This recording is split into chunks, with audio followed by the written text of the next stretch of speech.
Hey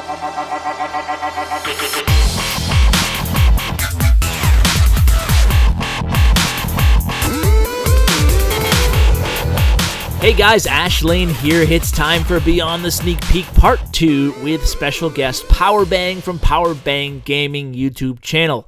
Now, with the Village Guard and the new personal break time, there's a lot to get to, so without further ado, gonna throw it to Powerbang and start this one off. Enjoy, guys.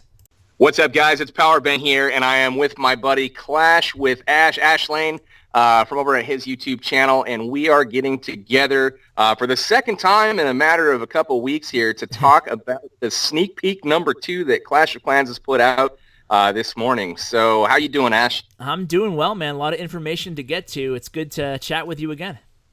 Absolutely. Well, we've got the sneak peek 2 is out, and it is the Village Guard, and this is going to be a brand new feature that is going to kind of change the way things are played, especially in the farming realm of Clash of Clans. But it's got a lot of really, a lot of nuances and a lot of technicalities that we're going to cover in this episode to hopefully clear things up a little bit. So, Ash, do you want to tell us a little bit about the Village Guard and what exactly this thing does? Yeah, absolutely. So, yeah, you're right. There's a lot to get to in today's episode, and we're going to try to keep it as concise and to the point as possible, but there is a lot to get to as far as the actual stats and what it actually is, and then some speculation at the end. So, I guess the theme is going to be, first of all, don't panic, right? So, hopefully we'll give you some optimism, Powerbang and I, on how this will affect trophy pushers and farmers in a positive way. So, before we get to all that stuff, let's just get to what the Village Guard is, right? So Village Guard is like a short-term way to keep your village active, as if you were online, even if you close the game or if you get disconnected. So players you can search through the Village Guard with no penalty, and you can also attack through the Village Guard with no penalty. But the Village Guard actually counts as your personal online timer. Now, the personal break timer, the personal break system, used to be 6 hours. Now it's down to 3 hours. And coincidentally, if you're a Titan 1 or a Legend League player, your max Village Guard time is also 3 hours, the same time as your new personal break. What does that mean? I guess it's a good example of any is to use a Legend player just as an example. That means that that Legend can stay on for 3 hours and close his phone, close his iPad, go feed the kids, go hide from the teacher, whatever they're doing, and they won't have to worry about getting attacked because your Village Guard will protect your village during those times. And there's actually 3 ways of acquiring the Village Guard. Number 1 is you can buy it. It's 10 gems for 2 hours, similar to how you can buy a shield. It's pretty cheaply priced, and not every player is going to always need that, but it has a 23-hour cooldown, and you can buy it right in your shop. Another way is every time your shield expires, everybody, no matter what league you're in, is given 15-minute Village Guard, kind of like a grace period to log on, fill your clan castle troops, or do whatever you need to do. Oftentimes you miss the defenses, and that's a way to kind of protect for that. And then the third way is if you are a trophy pusher in Titan League 3, 2, or 1, you're given a 1, 2, or 3 hour respectively shield, Village Guard automatically for free without having to buy it. That will help keep you won't have to constantly tap your device. You can take a shower, trophy pushers, and not have to worry about staying online. So I think that's the Village Guard in a nutshell. Awesome. That's going to eliminate my phone from getting wet when I'm trying to clash in the shower, Yeah, when you're doing the Super Queen in the shower, you can put it down for a second, Absolutely. No, that's a good explanation, Ash. I could see this definitely being helpful, especially in the upper leagues. The Legends and the Titans out there are going to have that extended period of time that Village Guard is going to help us out for. And then us in the lower leagues, we're kind of getting thrown a bone with that extra 15 minutes that's activated when our shield drops off.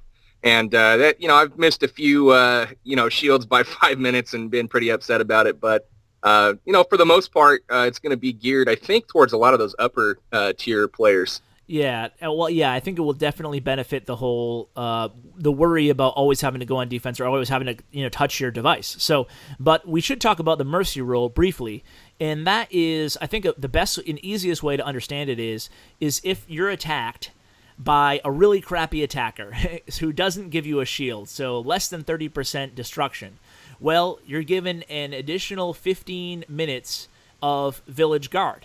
Now, what that means is, essentially, you'll actually be able to log back on your device without having to take another immediate defense, because we've all been there. In fact, I was there last night, where I was attacked 2 times in a row, and I wasn't able to get to the device in time, and another guy got a 96% against my village because I didn't have my heroes or my clan castle filled. So that will be a thing of the past.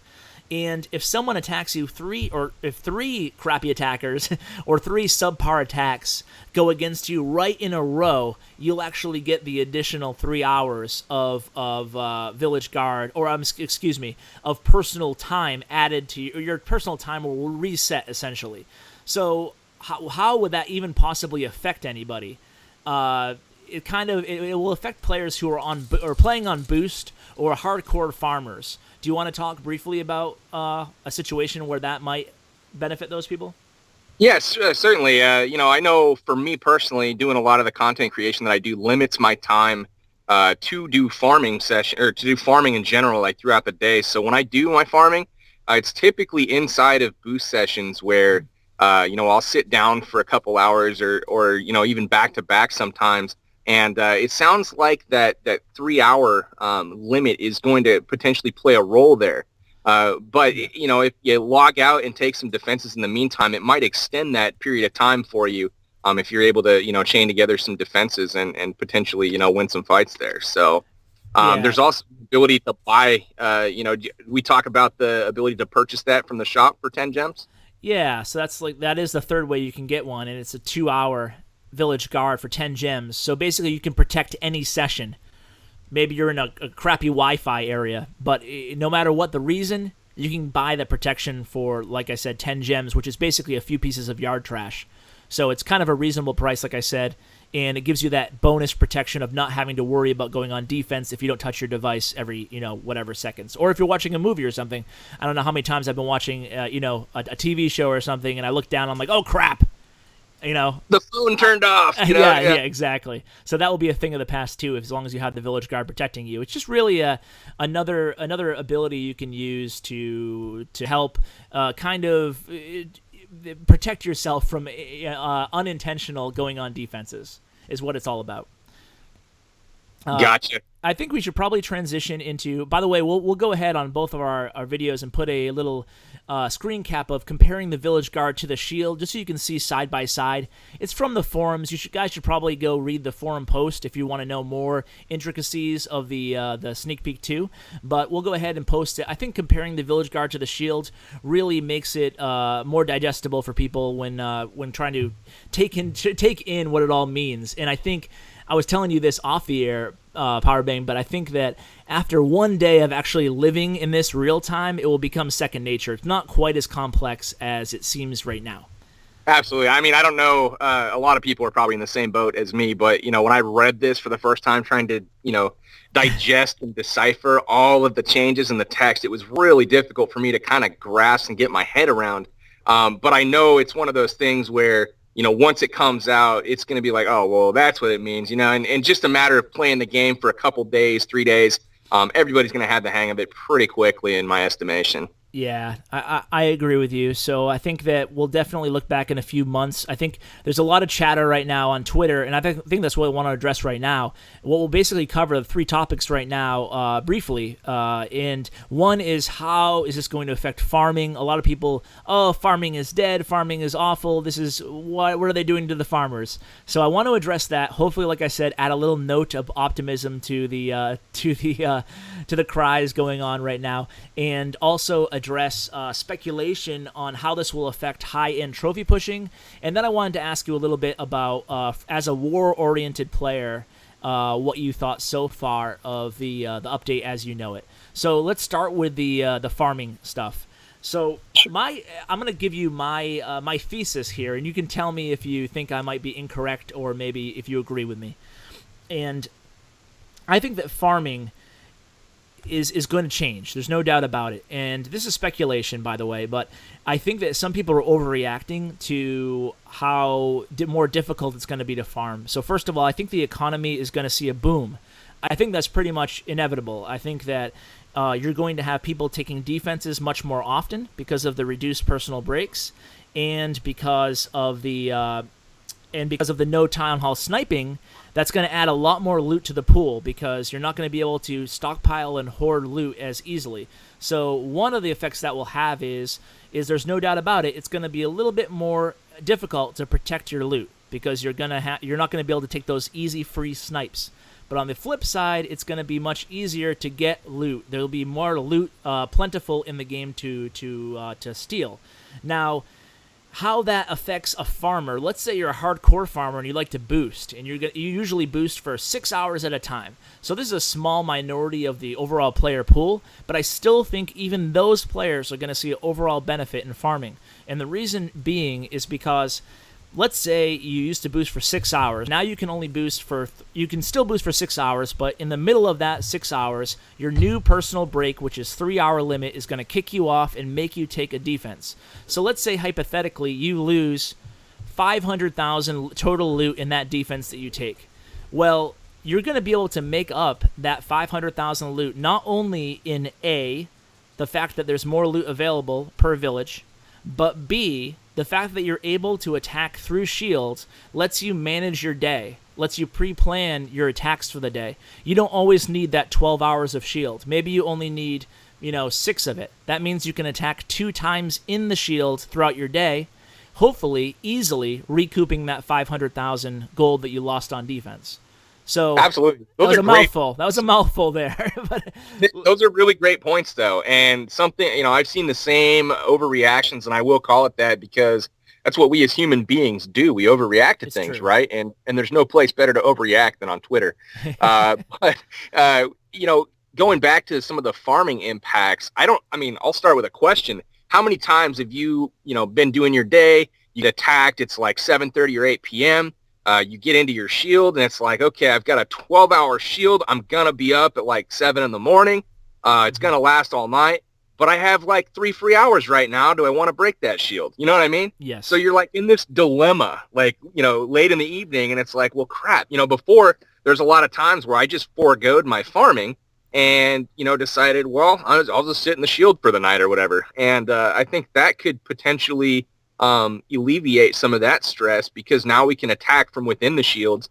You can attack from within the village guard with no penalty. But I mean, like you said, I only sleep for 4 to 6 hours a night, and I don't need. You're a maniac. I know. I gotta make these videos sometime, right? I hear you, man. I hear you. So, I sleep very little, and making the videos and whatnot. So I don't need a 12 or 16 hour shield to cover the time that I'm not online. So attacking from within that, I won't hit any base if it's got under 500k combined resources. So there's really no there's no threat from giving up a little bit. I don't sweat that anyways because it takes one attack to make it back, and then that extra 1 or 2 attacks that you do from inside of a shield, you're at a net profit. So I'm really not concerned with taking a hit on my farming because I'm getting kicked offline or something like that. Yeah, I agree with you. I think just to echo those sentiments, I think that you just touched on it beautifully. If you're ready to go to bed right now, you just can't attack because you want to ride that shield throughout your sleep. So this just gives you more flexibility as the attacker. I think that people are looking at this. I see a lot of people looking at this primarily as from a defensive mindset for whatever reason. I guess that's just what you go to sometimes by default. But also you have to look at it from the attacker's vantage point as well. So that's that I've always maintained when attacking because a lot of people are upset when they lose 200,000 or 300,000 or whatever. When I commit to break my shield, I need to be able to get 2 attacks in because one is to break even. Mm-hmm. That first one, you're going to recoup whatever losses that you're going to take when you log off. And the second one is to have a net positive effect on your resources. Anything after that's a bonus, right? Absolutely. Well, now we're able to do 2, 3, attacks inside of a shield. So I feel like we're going to be able to get even further ahead. And then a point that you touched on earlier with the general economy having more loot in it, everybody's going to be bringing their town halls in, because there's really no advantage now to maintaining, a low league or anything like that, with the exception of maybe stomping on some lesser foes, but you're not getting that free cheap shield to protect yourself anymore. So you're going to see a lot more town halls brought in, more real armies, quote unquote real armies, more expensive rather, to go ahead and attack storages rather than collectors. So I think there's going to be more loot out there to be had. And for me, as kind of a war guy, that excites me to an extent because I like real armies. Like, I don't like the mindless, Barch. I do it because it's effective, but I don't necessarily enjoy it. And I think the shifts that the game is making right now in kind of encouraging, more well thought out armies that can take out more of the base, I think that's going to, reward and encourage, better planned armies to take out bigger portions. So. Yeah, that's a great point, and I think that tomorrow things will start to come full circle a bit. Like, I know it's very hard not to make judgments based on every sneak peek because that's all we have. It's human nature. But I think tomorrow, just personally, tomorrow's my favorite sneak peek, I think. So a little teaser. Most people probably already know by the time they're listening to this, but I really like the trophy system changes. So that's one thing, that a little tease there, but I'll be talking about that tomorrow. But as far as, I guess, I just did want to cover quickly the changes that I think might be coming for high-end trophy pushers. This is, again, speculation, but I think that what the direction the game is going to go is rewarding people more for skill versus time played. And part of that is having to actually go on defenses now, and I think the Village Guard and the new personal break time and the shield system all kind of plays into that.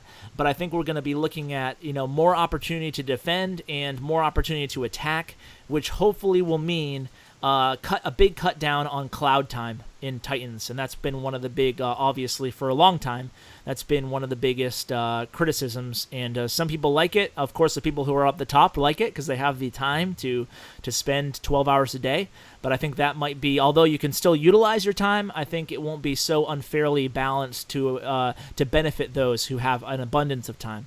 So I agree. I think that's huge, man, and I really think that it'll encourage more players to take that step and to actually push trophies if there's actually, targets to attack. Because, who wants to play a game when you can't play the game, exactly. Right? Just sitting in top. So I think the rewarding skill-based stuff, I'm all for it, man. I think that's great. Rather than trying to manipulate the system by, scheduling online times and, just trying to stay online for as long as possible. I don't necessarily think that we should reward that, and we should reward the actual skill on attack and defense and base building, that kind of stuff instead. Yeah, I agree. It's a great point, and it's something that's always frustrated me personally as well. So is there a chance that we could see Powerbang pushing sometime? Oh, that almost makes me laugh. Sneak one out there. You never know, right? I've always had an interest in doing it, but in the past, for me, the reward really wasn't there for the amount of time invested and obviously the gems that have been spent to do so. But I do want to do it at some point. The other barrier to entry for me is that I'm a Town Hall 9, and granted I could hit Champion League pretty easily, but moving beyond that, that starts to become a pretty big commitment. Sure. And I don't know if I'd want to go there with all the stuff that I'm already doing with War, but I definitely. I'm not ruling it out, but I definitely think with some of the changes, I might take a stab at it, see what happens. And after this update comes out, who knows? You might see moving up to Town Hall 10, maybe even Town Hall 11. Whoa. Breaking news, folks. Breaking news. I know. I haven't made any decisions yet. I'm still kind of waiting to see what comes out. I'm in the same boat everybody else is, trying not to speculate too much. Well, I'd be remiss if we didn't just chat about war, about people who are mostly war-minded in the game. As a guy who focuses mainly on war on your channel, like I do, I got to get your take, man. What do you think about this update? It seems to be a lot based on content about Town Hall 11 and then a new whole game system as far as shields and Village Guard. Are you disappointed as a war player? Do you think it will impact you guys at all? What are your thoughts? My thoughts are I'm not disappointed yet. I'm patiently waiting. I haven't heard anything released thus far, with the exception of Town Hall 11 and the new defense and some of the sneak peeks with the heroes and whatnot, I haven't really seen anything that's going to directly impact the war scene. There's nothing.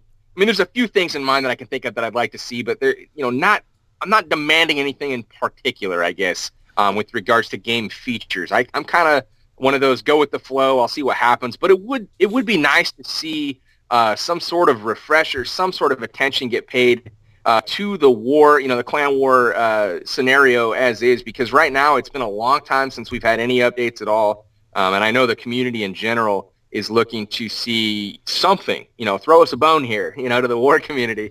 But no, I'm not disappointed yet. I'm well aware that there are 12 more sneak peeks or whatever coming for the next couple of weeks, and who knows? I don't know what those contain, and I haven't seen the updates, so I'm just kind of waiting. We'll see how it comes out, and I'm not gonna rush to any conclusion or premature opinion before I actually have all the information in front of me and have actually tried it, because I think that Town Hall 11 in itself will dramatically affect the war landscape. I'm not sure how yet, but I'm sure it will. I agree. Yeah, months and months ago, I predicted this update would be about Clan Wars. I thought they were going to introduce a tournament type option for players, and I was excited about that because I thought I was basing that on the live streams, but it doesn't look like that's what we're getting, and I'm basing that also on the fact that on ClashCon, Jonas wanted our feedback if it's something we want to see added to the game. So it didn't sound like it was coming this update, but for me to know they have that hopefully maybe on the back burner or a plan for the future is exciting, because I still know, just like you touched on, that I don't think people are properly estimating the dramatic effect that Town Hall 11 and the trickle-down effect will have on Clan Wars. I know my clan is up in arms right now about, who's going to go Town Hall 11, how do we manage that, what is a proper weight system, who's going to go 0.5, there's a lot to take in, there's a lot to consider, and we don't, like you said, we don't even have half the sneak peeks, so well, I guess time will tell, Exactly. It's hard to make an educated decision right now. It's just all speculation at this point. Yeah. It remains to be seen, and with the changes to Town Hall, adding the Town Hall 11, it's going to be a significant impact. I know it will. Yeah. I don't know how yet, but we'll see how it goes and how it rolls out. But yeah, this whole update process is like, man, I mean, it's exciting, but it's 2 whole weeks I've got to sit and stew in it, and try to figure out what they're going to do. Yeah, and every day you get the 4-page manuscript to decipher. I hope not. I hope some of the ones in the coming days are a little more simple to digest. Yep. But I guess we can wrap it up here, man. It was awesome chatting with you as always. Oh, definitely, man. It's always a pleasure getting together and doing the collabs with you, and I'll put a link to your channel in my description, as I usually do, to get my viewers over to the Clash with Ash channel. Definitely, guys, check him out because he is the bomb. Yeah, same to you, my friend. Thank you, and I should definitely tell all my subscribers to check out your new series. This thing is pretty epic, and I'm not just blowing smoke up your ass here, because you have a 16-part series on the 3-star Bible. Is that correct? It's 16 minimum. I've already got 16 episodes either in production or planned, but that might grow a little bit if there are topics that need clarity. That basically I'm basing a little bit of it off of viewer feedback, but I do have, I've anticipated a lot of questions, and I will be producing a 16-part series on how to start square one 3-starring bases consistently and efficiently in Clan Wars. So, I might even have to update some episodes based on the Town Hall 11 stuff that comes out. So we'll see what happens. Wow, it's a really awesome idea, and it has. I know a lot of people are already really excited about it, and I can't lie, I'm a little bit jealous that I didn't think of it first. Well, if you want to do your own version, by all means, go for it. No, I'm okay. But thanks, man. Thanks again for doing this. It was pretty cool talking to you, dude. Absolutely, Ash. Anytime, man. And thank all of you guys for watching. All right. Take care. Hey, guys. Thanks for watching my video. Just a few ways you can help the channel out. Number 1, like. Number 2, subscribe. And number 3, comment. Tell me what you think of the video. I really appreciate it, guys, and it really helps me out a lot. Also, you can find me on social media. I'm active every day on Twitter at @clash_with_ash and on Bindle chat group #ClashWithAsh. And as always, you can find me on my website at www.clashwithash.com. Thanks, guys.